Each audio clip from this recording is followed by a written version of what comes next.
Good evening to you all, or good morning, depending on where you're at. Um, Glad to see you here, and we're going to be starting off today. This will be a class on meditation with right view. We'll start with our normal bow and recitation of the four great vows. Bow. I vow to deliver innumerable sentient beings. I vow to cut off endless fixations. I vow to master limitless approaches to Dharma. I vow to attain supreme Buddhahood. Welcome to you all. We're going to change the format a little bit. We're going to cut down a little bit of the lecture time and a little bit of the question time. So if you have questions, be ready to jump in right away. We're doing that because we're going to start off a little bit trimmer on YouTube and do some emphasis on YouTube and kind of polish that all up. Initially, we started this just as a makeup where people who didn't listen in on the live lecture could tune into it. But we've been getting some attention on YouTube, and we're going to be working on that and kind of getting it a little bit better with an opening part and a closing to it. So it's not just simply my head just showing up and beginning to talk. So I hope that will work. I'm very happy to start that, and I'll have to kind of cut down the amount that I'm going to be talking about, but I think it'll work fine. Today's going to be kind of one that a lot of you have heard parts of this before, but I wanted to bring it all together for you. And it's something that I often speak about, which is meditation. Well, this is what I teach. So, what else is new? But in any case, I wanted to reinforce certain basic principles of meditation and the goals of meditation, what we're doing when we're sitting on the cushion. A lot of times we sit there with an eye, let's say an expectant eye, looking towards some kind of a goal that we're going to reach. Shifu used to say that if you need two eyes for the practice, if you have one eye on the goal, then you're only doing half the effort. So you need to put all of your attention on the present moment, on the method. And as you begin to meditate, your goals will evolve. Initially, your goals are sometimes people coming in and they want to quiet their mind. They have a lot of trouble in their life. Somebody told them about Chan meditation or meditation in general, and it begins to work and they sit and they feel calm. They've never felt calm like that. And so they like it and they continue on. Now, maybe they have an early success. Sometimes those early successes are something that can bring you down later on simply because you want to replicate that kind of an experience. But let's say that kind of an experience like that is like your first kiss. That first kiss, you can never replicate that because that was something totally different. And so I'm using a very positive way of looking at this rather than a negative way, but it's something that you can't replicate no matter how many times you do it. But you keep looking for that and you keep thinking that it is in this way. So you are always looking for that, which was just a quieting of the mind. Well, you feel so good. You quieted your mind. You feel relaxed. And then you come out of it and you feel relaxed for a while. And then it begins to wear off. The next times you sit, it isn't as enjoyable as it was the first time. You're really trying to get back to that. But you seem to have lost it. Sometimes when we practice in this way, if we go back to how we got there, then we will find our way again. Eventually, what happens is there is what I've called a maturation of the practice. And the maturation of the practice is not just one single event, it is a constant evolution of the practice. Initially, it's because we want to stop the baby from crying. But later, we realize there's something more at work here. To others who are coming into it not because they want to quiet their mind or their emotions, that they're seekers, they kind of go past that type of an experience and are looking for something. They're looking, trying to find what is it? What is it? And this is what was happening with me when I first started, was that I got to a level where I could clearly be quiet, but it was kind of like a glass ceiling. I couldn't go further. I couldn't figure out what was happening, but I knew there was something more than that. And it was difficult because I had not, up to that point, had a well-known advisor. I had very high-level advisors, but not to the extent of when I met Master Sheng. And I always say that he took the cataracts out of my eyes.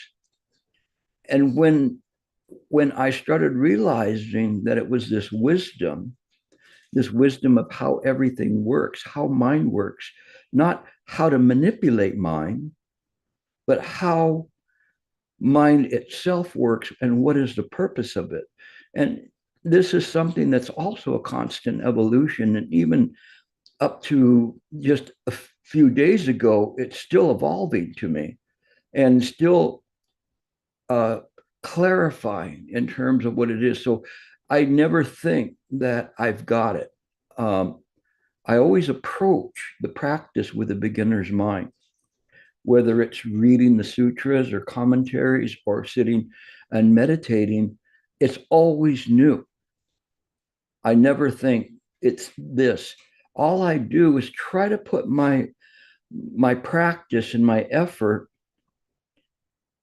sincerely in the elements that need to be there for a proper meditation, because I know that that's what has helped me along the way, to have this awareness, relaxed body, relaxed mind, no thinking, holding on to the method in the present moment, and continuously. All of these are elements there, contemplation of the method. They're all there that help to bring one to a calm state, a clear state of mind. And we'll go into that a little bit more. So initially you quiet the mind, and this is our first mistake, to quiet the mind. You go, what? Isn't that supposed to be what we're going to be doing, is quieting the mind? It's a mistake. And we ignore the admonitions of the Chan masters. For instance, Master Hui Ning, the sixth patriarch, he said that he doesn't cut off hundreds of thoughts a day. So what does that mean? That he just lets the thoughts go? Is that the way it is? But if you look at it, it's very interesting, because his disciple, Shen Hui, said this: no thought is its root. No action is its origin. Real emptiness is its substance. Subtle being its function. True suchness is without thought, and it is unable to be known by thought. The real form is without production. How could it be seen by the physical heart? Thinking without thought is thinking of true suchness. Producing without production is producing in real form. Dwelling without dwelling is to dwell constantly on nirvana, or here I would say on mind. It is this kind of a subtle difference in terms of it that we clarify what no thought is. We clarify what this the still mind is. It is not a still mind that is shut off. Like sometimes they'll say you have to shut off the senses, so people go around. All you do is just be bumping into things all the time. You never be able to see anything, hear anything, taste anything. That is not what they mean by shutting off the senses. What they mean is shutting off the attachment to the senses. The senses enable the mind to contemplate. There's nothing wrong with it. Just like Hui Ning said, he has hundreds of thoughts a day. He doesn't cut them off. He just sees through them. There's a difference. When we see through things, then we are doing mind work because we understand how mind works. If we try to stop our thoughts, we don't know how mind works. It's foolishness. Because when we're sitting and we don't want to think and we want to make the mind blank, don't do that. You'll just frustrate yourself. You'll create more karma. You'll create more frustration in your practice. Let that go. This is not the way that one practices. We sit to practice as if amidst a moonlit sky, but with so many stars in the firmament. The mind is clear and the firmament is clear. We see all of the stars, yet we need not pick one star to look at, nor even the moon. Everything shines equally in this way. When we sit and meditate in this way, we don't push out thought. We don't have to push out the thought for mind to be there. Mind is already there. It is why if we have right view, then we know what we're doing when we're sitting on the cushion. We know how to meditate. We're not trying to do something that's unnatural. It's natural for these thoughts to arise in the mind. It's okay. Don't worry about it. Little by little, they'll have less and less effect. But we have to be patient with it.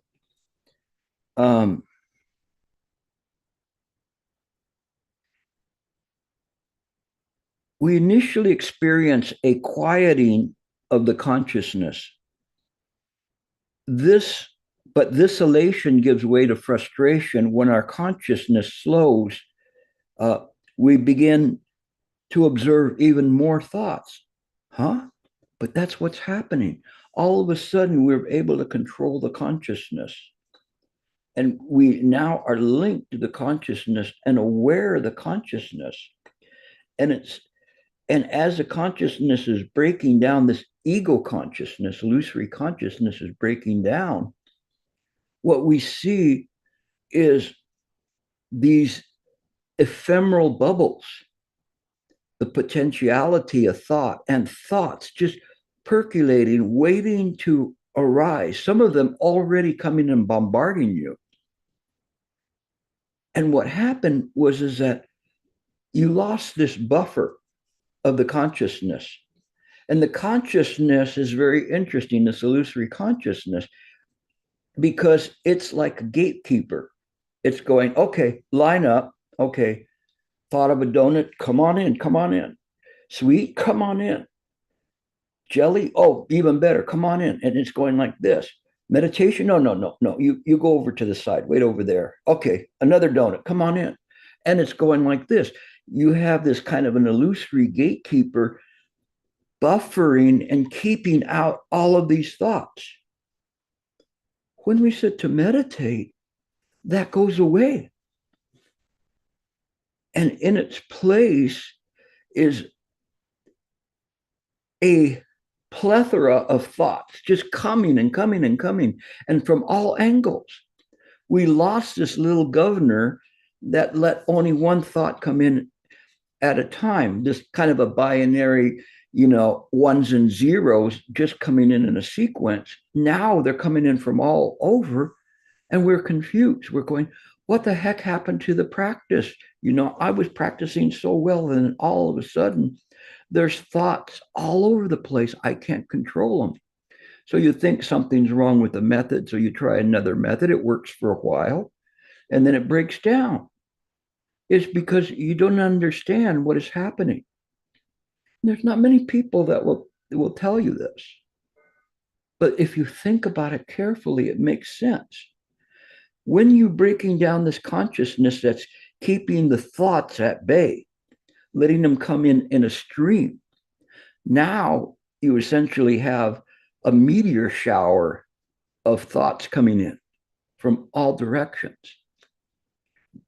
The thing is that's natural. It's not that they increased. We think sometimes that these thoughts increase. They didn't increase. They've always been there. You've never seen them.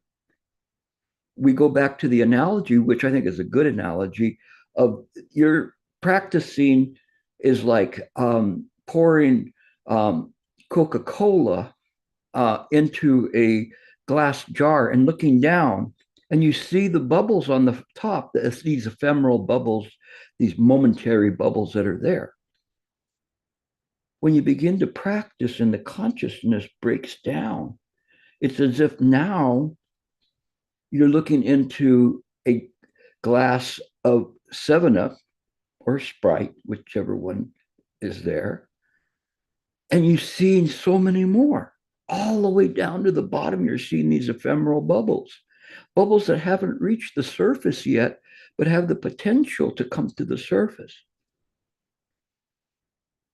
We can't handle that onslaught because we're not prepared to deal with that.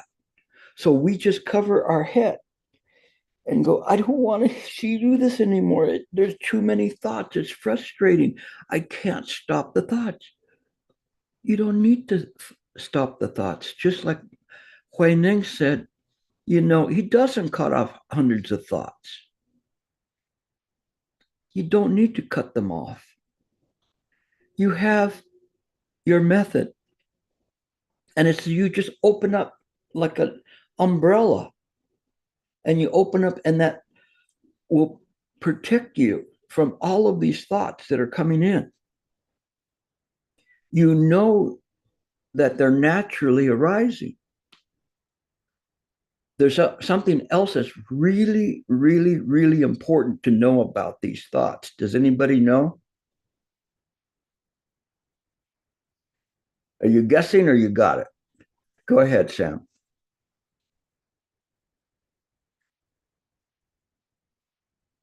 Well, I don't know if I got it, but I was going to say the important thing would be realize that thoughts are illusory, right? They're groundless. No, but true, but no. There's something even more important than that. It goes to the foundation of Chan. Anybody else? Good try, though.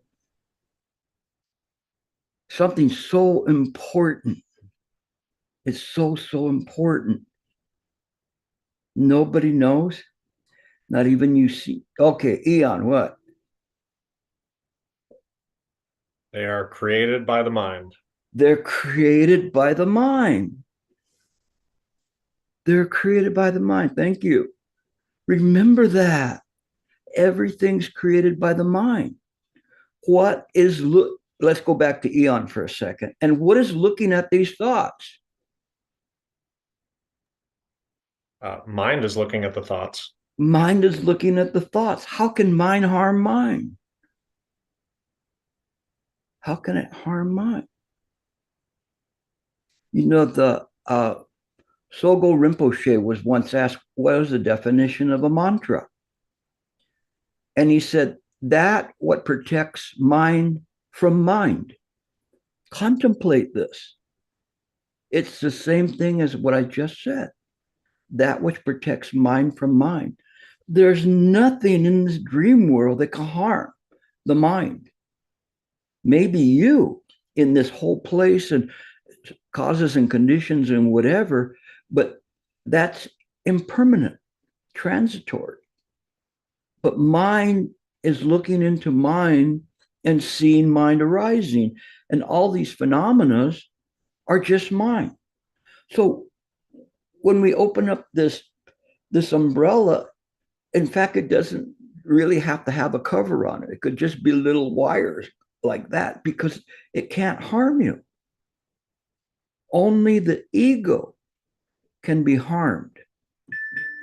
And that's the part that we have to be very, very careful about, is just letting the ego create the idea of fear or frustration or confusion. It doesn't have to be that way. When we sit and we understand with right view, trust me, please, trust me, trust me, trust me. Meditation is easy. It is so easy. It is easy. You can sit there And you won't have the scattered thoughts. Scattered thoughts, let them scatter wherever they want to scatter. It doesn't matter. Mind is just there. And what is mind doing in that moment? Anybody know? Don't let Eon hog up everything. Let's get somebody else. Hold on, Sam. You got your shot. So, Jake. Resting? Resting. Yes. Mind is resting. Is that what you're going to say, Sam? No. It's all right. I'll move on. Resting. The mind is resting. How hard is that? The only thing that you have to do when you're sitting there is let the mind rest. You give the body to the cushion, like Shifu said, and the mind to the method. So the body goes to the cushion. So, what is the most important thing that you have to know about giving the body to the cushion? Very simple. This is so easy. Okay, remember this. Okay, this part. What you have to do by giving the body to the cushion is not fall off the cushion. Okay, voila, you got that part taken care of, right? The mind to the method. The mind to the method, we simply contemplate the method. We don't think about the method. We just bring up the method in mind. It's there. It's easy. And we rest in that activity. Shifu used to say, you always rest in whatever you're doing. I've repeated this many times because it's very important for you to learn how to rest in the present moment. So you rest in this present moment. You're resting on the cushion. You're relaxing the body, relaxing the mind. You have enough, the right relaxation so you don't fall over. I don't think I've ever seen anybody fall over in a Chan Hall before. I mean, like lose their balance and fall to the side or something. Sometimes people fall asleep and put their head down, but not fall off the cushion. It's really, really hard to do. So when I say it's really hard to do, which means it's very easy to sit. And if we say, okay, the thing is what you have to do, your job is to relax. Would you say, no, I don't want to relax. I want to be tense. I want to be worrying about something. I want to be doing something. I want to be thinking of something. I want to. No, you don't have to. That's not what the method is. That's not what we do when we sit. We rest the body, rest the mind. It's very simple. Whatever comes, it cannot harm you. No matter what comes in that moment, flying through, it's not going to hit you.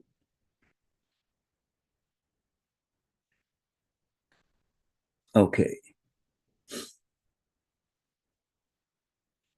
It is not that there are more thoughts arise. It appears that way, but that is what is happening.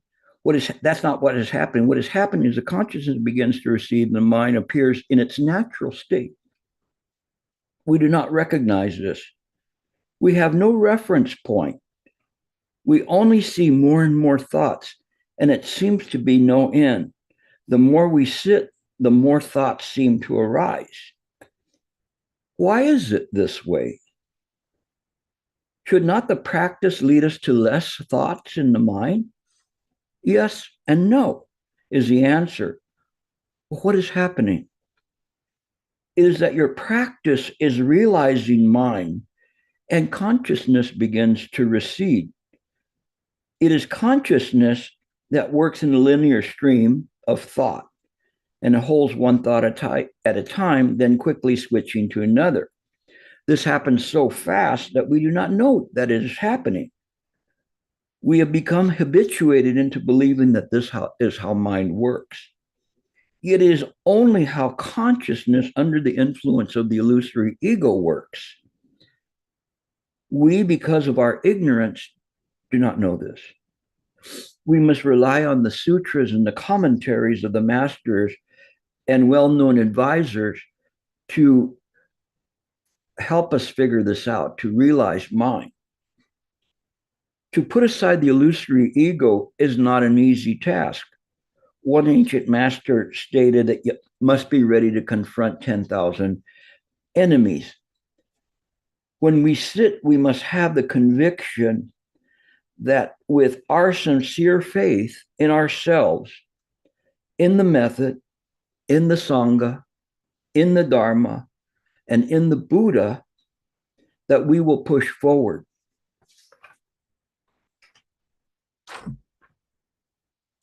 Now, let us return to what's happening when one sits.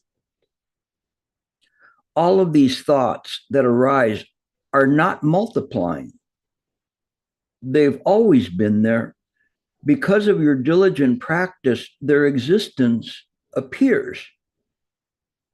Mind is capable of simultaneously seeing, when I say seeing, as being aware of all of these thoughts at once. Because of our ignorance, we have not been able to see them all at once in their totality. This is what we talk about, the totality of consciousness. We don't know that. We have a limited band of consciousness, but the totality of consciousness is always there. We've never been able to do that because we've never been able to sit quietly and let go of the ego and the illusory consciousness. Once that screen is removed, then all of a sudden you see all of these. It's like somebody in a home and they see one termite, right? And so then all of a sudden they work and they see a loose board, and then they pull the board, and all of a sudden there's thousands of termites there. Well, they just weren't immediately created. They've always been there. You were ignorant of them from before because you never went behind the board. Behind the board is behind the consciousness or the illusory consciousness screen. Once we break that screen down, all of a sudden we see all of these bubbles. I'll change them to bubbles so you won't be freaked out about termites.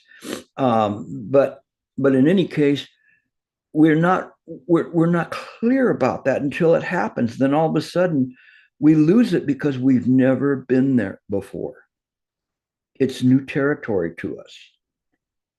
And we are stunned. We are overcome by all of these thoughts, frustrated, and we give up. And we start tuning back into consciousness. And what Shifu used to say was watching movies for the rest of the period, because we just can't take it. We don't understand this onslaught. But if you understand and let the mind rest in a state of equanimity, this upekkha, it is quiet and it's universal, and everything has an equal value there because everything being created by mind is a component of mind. And so when we see it in this way, it brings everything so that they're not rushing towards the center.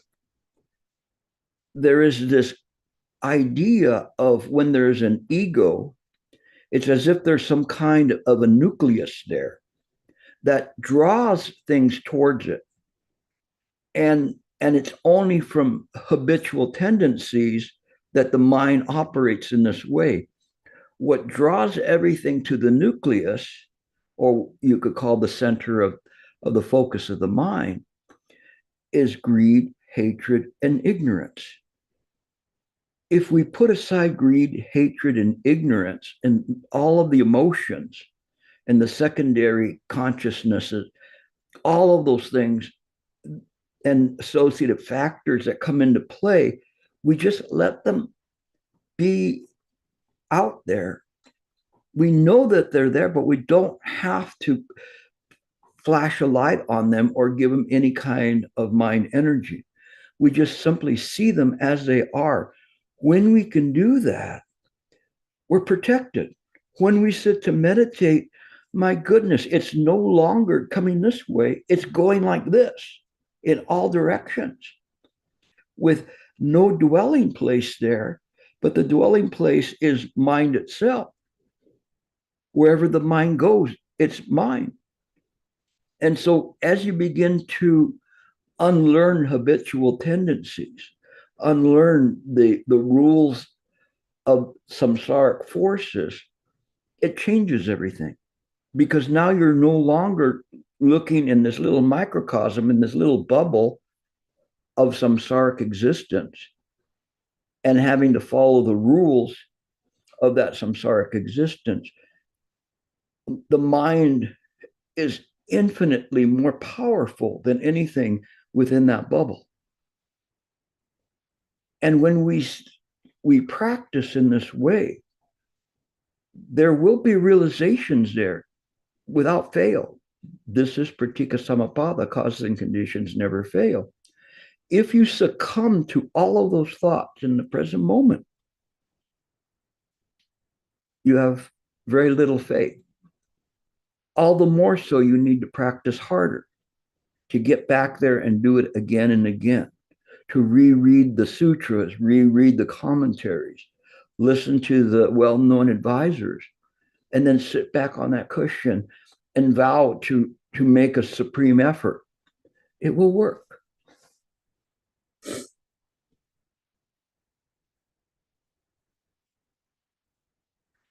So this totality of consciousness cannot appear in the ego-driven consciousness. When the self recedes, the mind functions perfectly and is able to observe all these appearing thoughts at once. It is not confused nor enamored by these thoughts. These thoughts, these very thoughts, belong to and are created by mind. How could a mother not recognize their own child?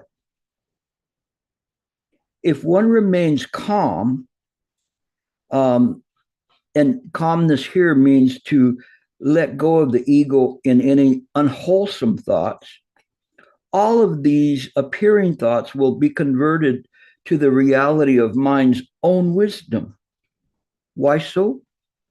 Because causes and conditions never fail. So if you don't attach to all of these myriad of thoughts that are arising, only attach to holding to the method, the mind will clarify on its own. It will convert all of these thoughts to wisdom. It will know exactly why this one is coming up, why the donut comes up in your mind. It's not like it's like Gilbert would say, I don't know why I think about donuts. Why do they come up in my mind? I just don't know that. I don't understand that. Well, that's ignorance.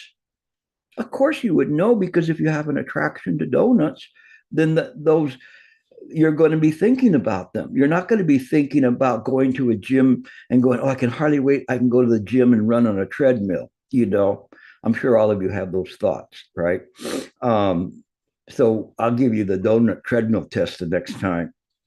But in any case, it is just as it is. And this is the part that's really important.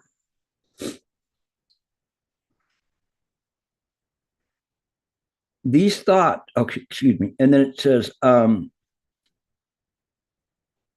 thus we need not attempt to expel thoughts from the mind.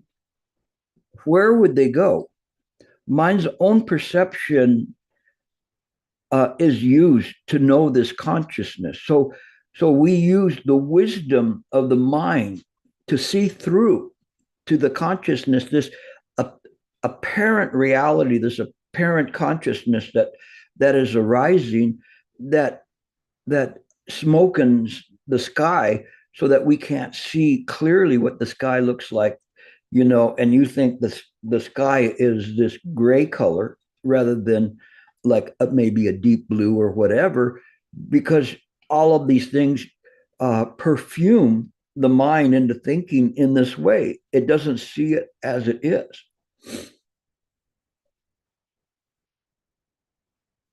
So when a myriad of thoughts arise, we need not worry to drive them from the mind.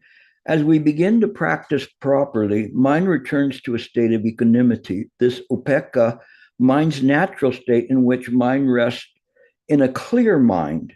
The Tibetans call this rigpa, this clear mind. Clear mind comes when we are no longer attaching to the illusory consciousness. This is not a state of mind, but mind, just mind, this mind.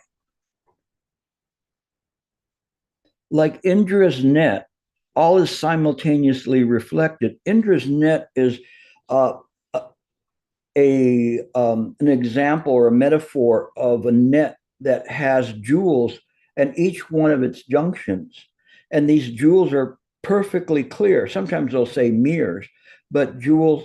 And so that each one reflects what's in all of the other jewels that are in the net. And when you see things, I shouldn't say when you see things this way, when mind is aware,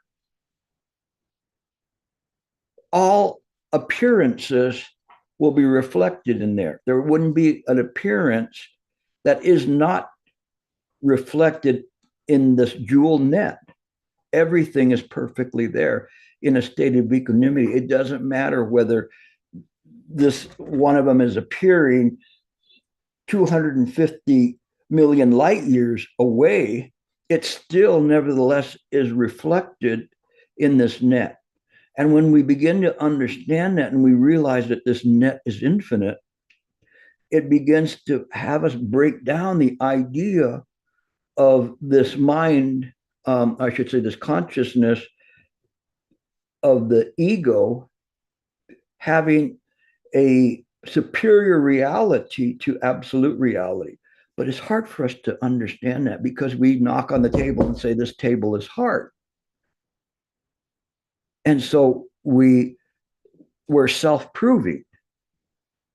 But when we can let that go and just rest in mind, mind is self-realizing, self-absorbing. Red Pine said in his commentary to the Heart Sutra that it is not the space between appearances or phenomena, but it is the lack of space between everything that's important to realize. Thus, when sitting, we're intimate with all arising phenomena, be it past recollections, images of things that are happening now, or possible happenings to come. All are created by the mind. Thus, we sit in this perfected wisdom, just sitting. A dream cannot hurt us nor negatively influence us. We are learning to rest the mind. One need not seek attainment, just rest. Resting is the underlying method. Clarity and naked awareness is the result. So that's it for tonight. I came in under the timeline. Actually, I'm going to give you a bonus one since we have a little bit more time.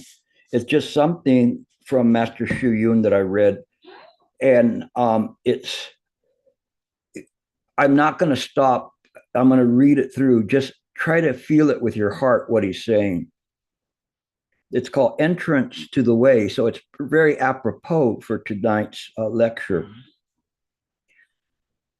Master Xu Yun, for those who didn't know him, was a contemporary master, and he is in the lineage of Master Sheng, a very great master. I'm not going to go into a whole biography of him, but just understand that these words are from a very important and very great master. So many people enter the hall to practice. How many of them carry that long sword, the sword of heavenly reliance? Everything has to be hacked to pieces. Saints, demons, everything. Blood has to be splattered all over the mansions of heaven. This is the direct teaching. Pull down those golden lock gates to the profound that guard the entrance to the way. Be fierce when you sit. Make your sitting a blade that hacks through the wilderness of incomprehension. Let your eye pierce the emptiness, expose the true face, the one that was yours before your mother gave birth. This poem is incredibly powerful. And you can feel from Master Xu Yun, this exhortation comes from his heart. He's begging you to practice right. He's begging you to push forward with everything, to be fearless in what you do. To when he's talking about blood has to be splattered over the mansions of heaven, meaning to even give up this idea that you want to rest in heaven or anywhere else, that these places nevertheless belong to samsara, that we have to see that even in heaven there will be suffering. And this Shakyamuni Buddha taught very clearly to his cousin. But in this way, we understand that there's no solace, there's no rest in heaven. Sooner or later, one will go back down the ladder. So even there, he's telling you, don't find anything here in the samsaric world to take solace, to say, here I can rest. The only place you can rest is in mind. Anything else will cause you suffering. Okay, that's it for tonight.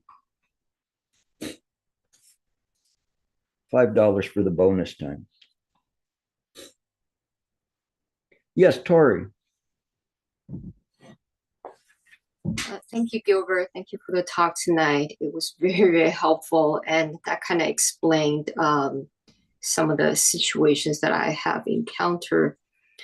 So I when I go a little bit deeper into the meditation, I do experience the like rushing of thoughts, and a lot of times, especially when it gets deeper into the experiencing, I guess, my own subconsciousness, is that it just becomes like a dreamlike. I don't know if it's dreamlike getting deeper, or is it that I'm drowsy, but the thoughts start rushing in, and like the sentences don't even make sense. The thoughts don't even make sense. There's no logical order or any kind of order, grammatical order. There's no order. They're just coming in with different, just like phrases and words.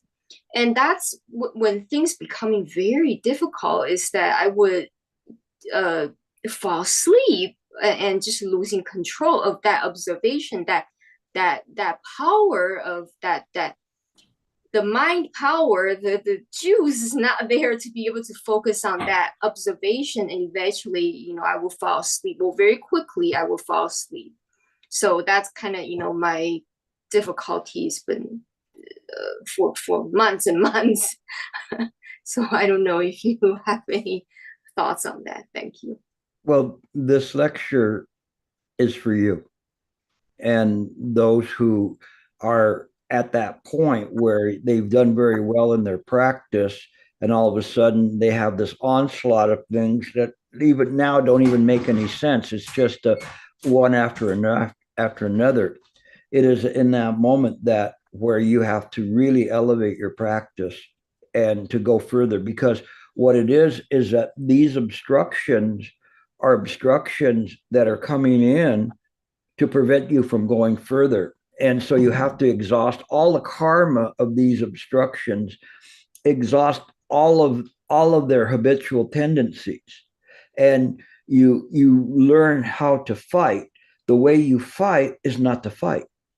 The way you fight is to clarify the mind, moment to moment to moment to moment, return to mind, return to mind. Eventually, these scarecrows will go away, and the confusion will go away. that's why it said in the Heart Sutra, departing far from confusions and imaginings, because these are the things that are keeping you from getting to that over the hump into this very deep, profound wisdom. You have wisdom, you're listening to it, you're a sincere practitioner. Now, the only thing that I can't do is sit for you. So you've got to sit there and go, okay, this is what's going to happen. I know what's going to happen, but let me just return to mind, and just keep going until finally the mind, there's no returning. Mind will have absorbed you completely. And so it will work in that way. But yes, it is this that I wanted to, because there's a lot of you at this level and getting a confusion on, because the good news is to get to this level means that you have to practice hard. Okay. That means that you're breaking down the consciousness, this illusory consciousness. So when you break it down, you go, oh my God, look at that. I never knew it was that bad. You know, how many thoughts are coming up. But then you just go, it's all imaginings. It doesn't matter. It doesn't matter if there's 1 or 10,000.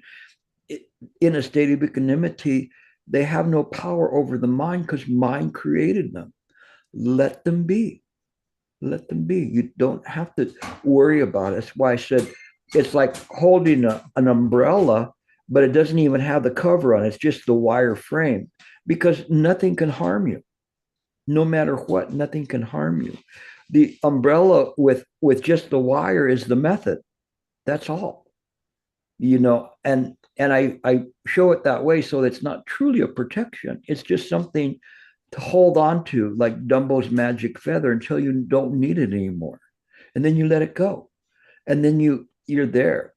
And you realize it. For those of you who are Disney challenged, at least old Disney, Dumbo's magic feather was about this elephant that thought this little cricket gave him a feather and said, this is magic. You can fly if you hold on to the feather. And so the elephant could fly holding onto the feather in his trunk. And that's what the method is.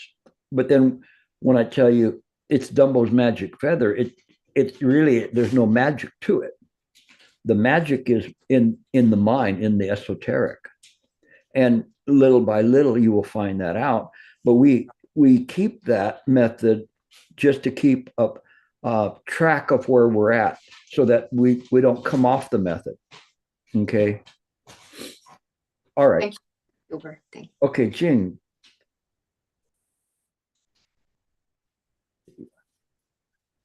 Hi, Robert.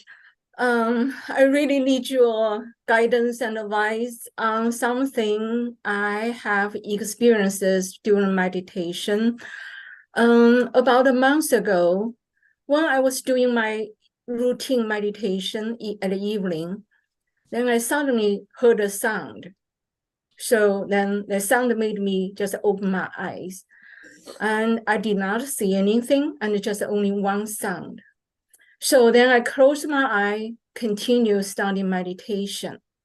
Then suddenly I just felt a strong energy was on my back, all over my back, on my top, on my head, the whole head, my back. That energy, I just try to myself, relax. But that energy and just becomes stronger and stronger. It's kind of scary, and kind of like you're in a scary places and cold, and the places feel just a strong energy on top of me. And I just opened my eyes and just started getting up and leave the room. So then come downstairs and drink some warm water and trying to relax myself.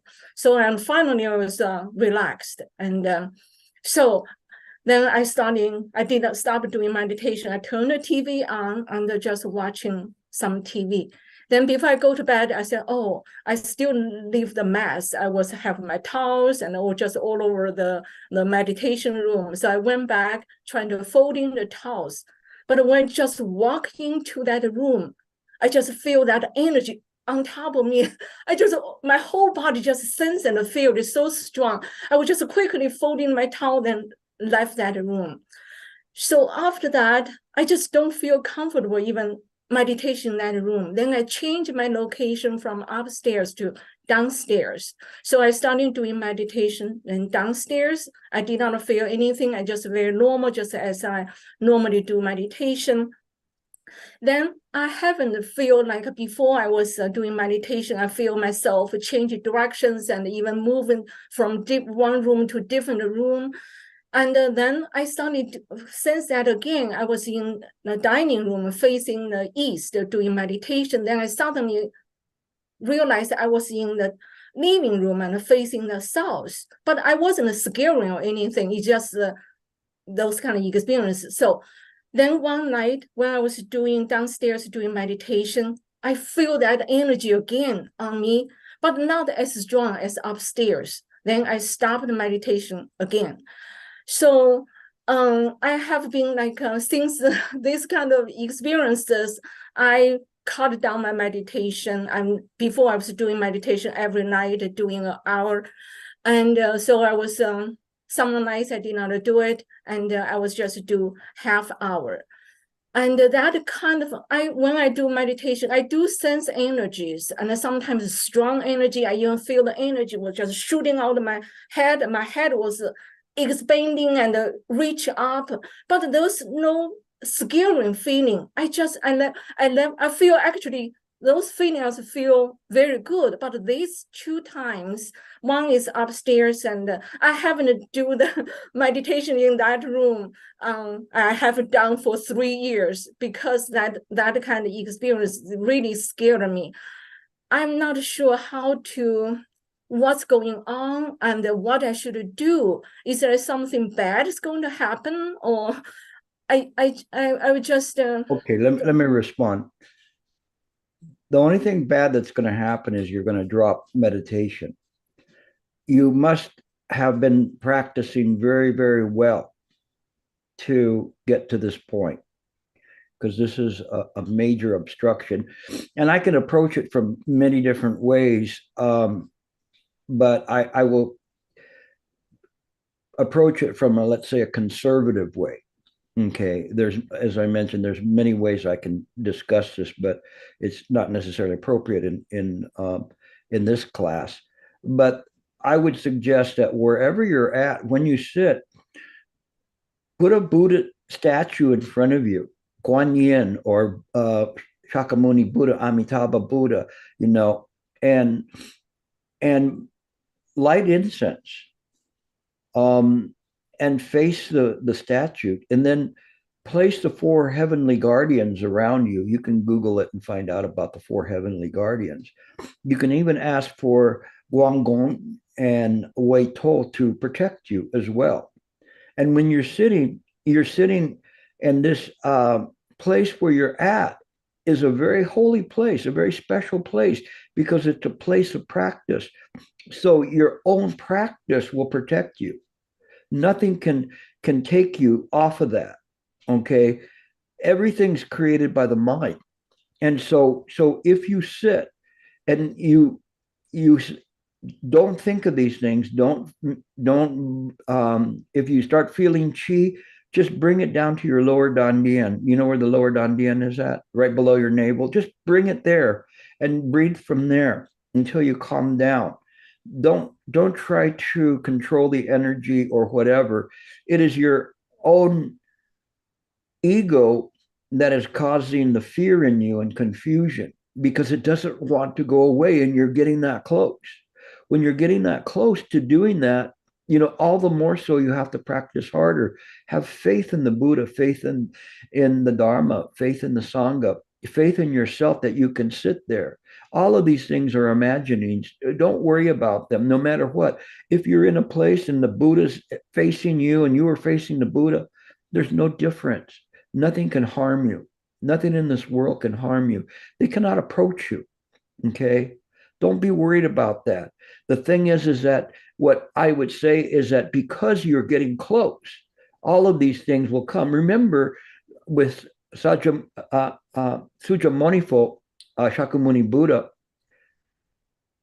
when he was under the Bodhi tree, Mara came with all sorts of enticements and fears and things because he was getting close.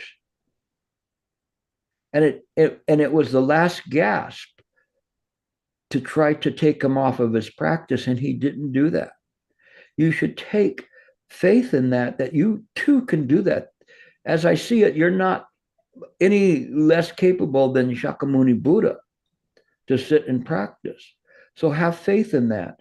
Don't give way to fear or anything. The Buddha is with you. All of the protectors are with you all the time. Don't worry about that. You'll be protected. I promise you, you will be protected.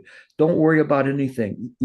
When you sit, just realize that's because your practice is getting better. So these things will try to affect you. Don't let them affect you. You sit and you meditate sincerely. It'll all come. You watch, okay? Thank you. Okay. I will watch over you. Okay, Sam. Hey, Gilbert. Thank you for this lecture. It was very fruitful, and it's kind of almost shocking sometimes how I feel like you know exactly what to lecture on when your students are struggling with something. And I really appreciated Tori's question as well as what you had to answer. I didn't realize that when meditation is proper or when it's done with right view, that like this onslaught of thoughts like you're talking about when the consciousness gets pierced through. I actually thought it was going in the opposite direction. So that's actually good news, is just to practice harder. But my personal question was, we're talking a lot about how thoughts cannot hurt you. And I was wondering, because it made me think of how it's actually reacting to or identifying with a thought or the thoughts is real, which is harmful or which can be harmful. And it reminds me of something Ian said at retreat, which was, it is enough to notice the thought arising. You don't have to try and stuff it down, or you don't have to try to run away from it, or you don't have to try to like do things like that. It's enough to notice it and then let it go. Is this applying right view with meditation? I mean, that's kind of what I'm trying to figure out more so is if this is actually in line with what right view is. As you begin to practice, you'll find that there's all sorts of appearances that will arise in mind, thoughts and potentiality of thoughts. Sometimes Shifu used to call them ideas of thoughts. Like I have an idea, which is kind of a proto thought. we don't need to do a catch and release on it. We just simply have to maintain the mind in this state of upekkha, this equanimity, where we're just simply there with the method, and we're aware that these are there. So we don't give it any mind attention. If you need to do a catch and release type thing, that's fine. But you're really kind of just using a we say in Spanish a chupon. What do you put in the baby's mouth? The baby stuff. A binky. A binky. All right. You're using a binky.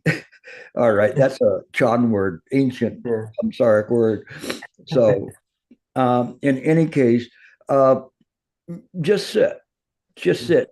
And you're sharp enough to be able to do that, where you're able to just simply sit with this awareness and kind of moving away from this catch and release type thing. Or when I say catch, it's not necessarily you're catching the thought, is you're aware of the thought. The mind is aware of all the thoughts, but it's capable of being aware of the myriad of thoughts simultaneously. That's where you're moving towards. Now, that appears to be very inconceivable. It is from the samsaric side, but not from the Buddha mind perception. Okay. Yes. Okay. Which is the emptiness of things, which is why I was saying about red pine and saying it is not the space between phenomena, it's the lack of space that is to be realized. Okay. So practice in that way. You're getting all of this is for a lot of you where I'm sensing where your obstructions are and your catch-ups are. And and that's why this lecture was generated for you guys. Okay. Thank you, Gilbert. Thank You're you. welcome. Shloka. Hi, Gilbert. That was so helpful. Thank you so much. Um, I wanted to ask you a question about working on relationships with close others. Because at the retreat, you told a story about this woman who said that her husband had a problem and that he was angry all the time. And in my case, it's my dad. And I only ask this because I love him a lot, and I know that everything that he says comes from a good place. But it's difficult for him to communicate sometimes because of his own suffering. And I've seen my mom through my life handle it all quite calmly, and I've tried to be like that more and more. But sometimes I still get triggered, and if not externally, then definitely internally. Um, and I don't expect my dad to change, but I know that I can, and I just feel like the day that I can respond to him calmly and compassionately, no matter what he says or how he says it, then I will know that I've grown. And a lot of things have been so helpful already, especially last week. I've been trying to practice loving kindness and transfer it to my dad and others. And also what Penny said about remembering to choose the Buddha moment to moment has all been really helpful. But I just still wanted to ask because I feel ready to start working on these things, and for any wisdom to keep in mind while doing that. Yeah, this is something that's very good. And I once had one student that was talking about that he was having difficulty at work because the people at work just engaged in mindless prattle all the time, and they're talking about non-consequential things. And so he just would put on his headset and listen to Master Shenyang's lectures all the time. And he essentially alienated himself. And I said, that's very interesting because isn't it that we make a vow to deliver all sentient beings? So what's happening with your vow at work? And, if you just shut people off, then when are you going to deliver them? And so I often talk about going the opposite way and saying that reach out for everybody. But in your environment, the people around you, you too, you're very intimate with them so that you have a chance to be able to help them. But you help them in certain ways, like when they say something nice, you praise them. And if they say something that's hurtful, let's say to your mom or to yourself, and say, I'm sorry, Dad. I didn't meet your expectations, but that was a hurtful thing to say, but I still love you. And so you begin to change them and to allow them to reflect on what they're doing without being negative about it. So you are combating this hatred or anger with love. And so you just flood your environment with love. And this is the best way to do that. It's very difficult sometimes because we encounter, I'm not saying about your dad, but sometimes we encounter a petty tyrant, that is always angry, whether it's at work or wherever. You could be married to one. You could be the petty tyrant. But the thing is, you have to use those situations for the practice, and all the more so as you begin to practice in this way, you'll find that it will change the way that you see other people that aren't closely related to you, and you'll find that you're going to do better. So please practice that way, then let me know how that's going. Okay, thank you. All right, one last one, David.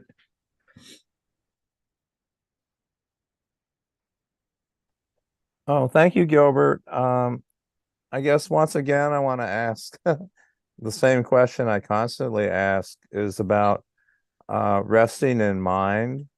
And what I notice is I try to keep that in some sort of mind, but I constantly am saying to myself, rest in mind, rest in mind. rest in the present moment. And it's just a constant, commentary on what I ought to be doing and everything. And to me, it's that's all sort of a distraction and everything to the real practice. And yet what Ian did say, and I've heard this so many times, that everything is created by the mind, including that voice and those thoughts and everything. I know, is there anything more you can tell me about resting in mind? Yes, but it will be the end of you. Practice rest and mend, because there's no I in mind. Man, M-N-D, okay. Okay. Just finish it. Okay. Okay, that's it for tonight. Thank you. Like I said, we're doing a shortened version because we're going to be working on the YouTube a little bit more and kind of upping that whole production. And so we're going to do 45 minutes and 15 to 20 minutes of questions. So thank you all for listening.